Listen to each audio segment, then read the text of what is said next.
আসলে লাস্ট যতগুলি টুর্নামেন্ট খেলছি চেষ্টা করছি নিজের 100% দিয়ে নিজের বেসিকগুলি মাঠে প্রপার ইউটিলাইজ করার চেষ্টা করছি। তো ওইভাবে স্পেসিফিক বলতে গেলে অনেক লম্বা হয়ে যাবে, লম্বা করতে চাই না।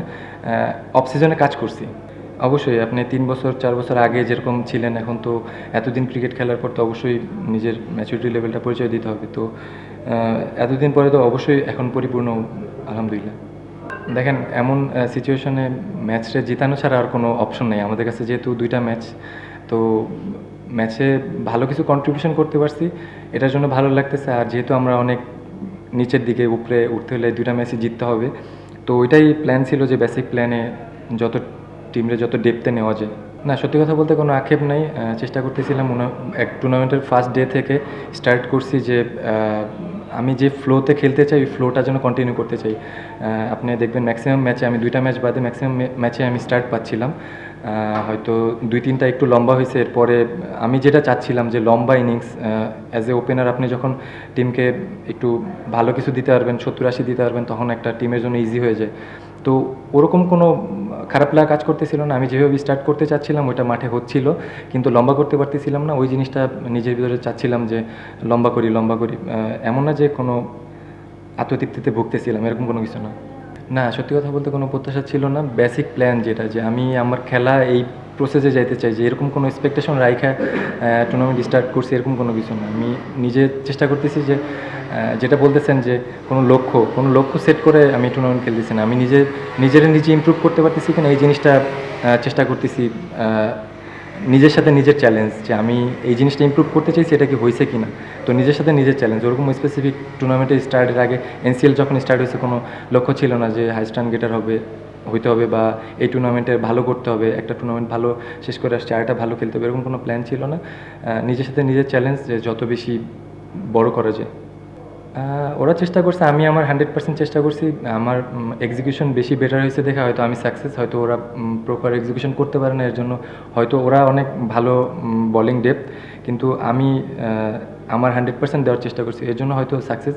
দে আর ভেরি গুড বলার। তো আমি ওদের নিয়ে অ্যানালাইজ করতে পারবো না ভাই। ওদের মানসিকতার পরিবর্তন অবশ্যই এটা অনেক ইম্পর্টেন্ট, কারণ মানসিক পরিবর্তন না আনলে আপনার জন্য ভাই অ্যাজ এ ওপেনার লম্বা ইনিংস খেলা ভেরি টাফ। আর যেটা বললেন যে ভাই স্পেসিফিক, আগে অফ স্পিনে অনেক ভালো স্ট্রাগল করতেছিলাম, তো ওই জায়গাটা থেকে বেরোয় আসছি যে কীভাবে ডট না করে স্ট্রাইক রোটেট করা যায়। আর হচ্ছে রেঞ্জ হিটিং, যদি আমি ভালো মুশফিক ভাইয়ের কথা বলতে হয়, আমি মনে হয় আরও 3 বছর আগে মুশফিক ভাই বলছিল রিভার্স সুইপ যদি কাজ করতে পারি তাহলে হয়তো আমার জন্য অনেক ইজি হয়ে যাবে। তো এখন অফ স্পিন বলে রিভার্স সুইপের জন্য আমার ইজি হয়েছে।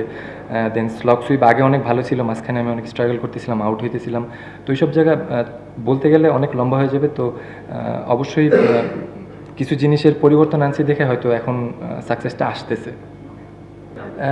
মানসিকভাবে মিরাজ ভাই তো অনেক মেন্টালি স্ট্রং একটা ছেলে। তো সবাইকে বুস্ট আপ করে রাখার চেষ্টা করে, ড্রেসিং রুমটা কাম রাখার চেষ্টা করে। হয়তো আমরা টানা 3-4টা ম্যাচ হারছি, তো ওইভাবে পেশেন্টলেস ছিল না কেউ যে প্যানিক করে গেছে এরকম। আমরা জানি কিন্তু যে আমরা 2টা ম্যাচ না জিততে পারলে বাদ হয়ে যাব। এর আগে যে বরিশালের সাথে যেহেতু আমরা আগের দিন হারছি, 180+ স্কোর ছিল। আমার মনে হয় না যে এত রানের উইকেট ছিল। আমরা ভালো ব্যাটিং করছি, বাট ভালো বোলিং করতে পারি না, হেরে গেছি। তো ওই জিনিসগুলি ড্রেসিং রুম অনেক সময় অনেক প্রেশার, অনেকে উল্টাপাল্টা কথা বলে। তো ওরকম কোনো কিছু হয় না, সবাই ভালো এনভায়রনমেন্ট ছিল। এইটা ভাই আমরা আরও 2 দিন আগে থেকেই জানি, যেহেতু বরিশালের সাথে হারার পরেই জানি যে আমরা হারলে বাদ টুর্নামেন্ট থেকে। তো সবার ভিতরে তো ওইটা ছিল, ডিসিশন মেকিং নিয়ে, ব্যাটিং করবো না বোলিং করবো। তো ওভারঅল এই প্রেশারটা থাকে আপনার, এরকম বড় টুর্নামেন্ট খেলতে গেলে এরকম প্রেশার থাকবেই। যদি ওইভাবে স্পেসিফিক বলতে যাই, ডোমেস্টিক সব কোচের কথাই বলতে হবে। বাবুল স্যারের সাথে কাজ করছি, সুজন স্যারের সাথে কাজ করছি, আনোয়ার ভাই নামে একজন আছে, ওনার সাথে কাজ করছি। আর ওইভাবে যদি একদম পার্টিকুলার একজন বলতে চান তাহলে আমি মাইন্ড ট্রেনিং নিয়ে কাজ করছি, তো ওটাও অনেক ইম্প্যাক্ট রাখতেছে এখন। ডিসিপ্লিন অনেক ইম্পর্টেন্ট জিনিস, ওগুলি মেনটেন করার চেষ্টা করছি। ডেফিনেটলি আমার ফ্যামিলি। ভালো কোশ্চেন ভাই। সত্যি কথা বলতে আমার জন্য, যেমন আমি একটু মেন্টালি না, ফিজিক্যালি একটু ডাউন।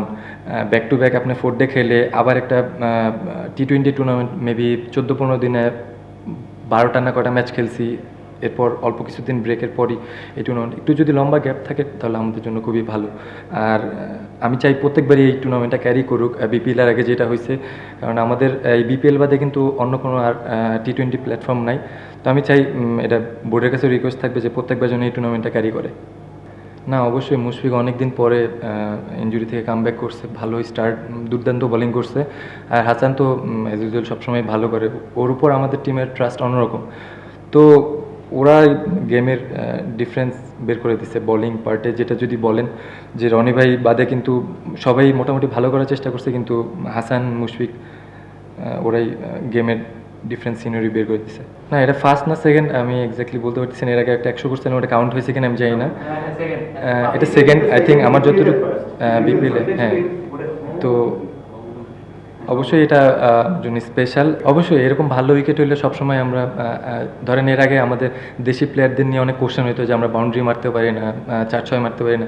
আপনি ভালো ট্র্যাক দেন, অবশ্যই আমরা ভালো খেলবো। এখন দেখেন আপনি এরকম উইকেট দিলে ব্যাটসম্যানরা সবসময় রান করবে। তো বাইরের দেশে আমরা সবসময় দেখি যে ওরা মারতেছে এরকম, আমরা সবাই এরকম মেন্টালি চিন্তা করে, মানে আমাদের দেশি প্লেয়ারে পারে না। আসলে ব্যাপারটা এরকম না, ভালো উইকেট থাকলে আমরা দেশি প্লেয়াররা অনেক রেঞ্জিটিংয়ে খুবই ভালো। Thank you. থ্যাংক ইউ ভাই।